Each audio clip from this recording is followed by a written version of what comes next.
बहुत समय पहले की बात है। एक राज्य में एक राजा का राज था। एक दिन उसके दरबार में एक मदारी एक बंदर लेकर आया।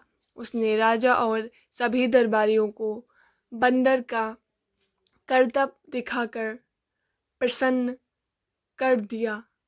बंदर मदारी का हर हुक्म मानता था।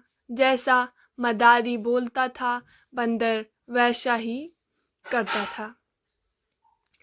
वह आज्ञाकारी बंदर राजा को भी भा गया। उसने अच्छी कीमत देकर मदारी से वह बंदर खरीद लिया। कुछ दिन राजा के साथ रहने के बाद बंदर उससे अच्छी तरह हिल मिल गया। वह राजा की हर बात मानता, वह राजा के कक्ष में ही रहता और उसकी सेवा करता था। राजा भी बंदर की स्वामी भक्ति देखकर बड़ा खुश था।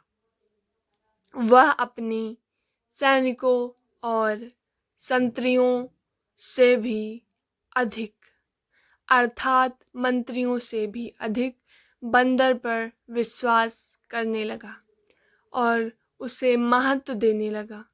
सैनिकों को यह बात बुरी लगती थी, किंतु वे राजा के समक्ष कुछ कह नहीं पाते थे। एक दोपहर की बात है। राजा अपने शयन कक्ष में आराम कर रहा था। बंदर पास ही खड़ा पंखा झल रहा था। कुछ देर में राजा गहरी नींद में सो गया। बंदर वहीं खड़े खड़े पंखा झलता रहा।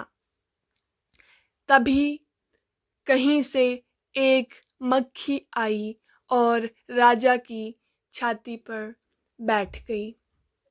बंदर की दृष्टि जब मक्खी पर पड़ी तो उसने पंखा हिलाकर उसे हटाने का प्रयास किया। मक्खी उड़ गई, किंतु कुछ देर पश्चात पुनः वापस आकर राजा की छाती पर बैठ गई।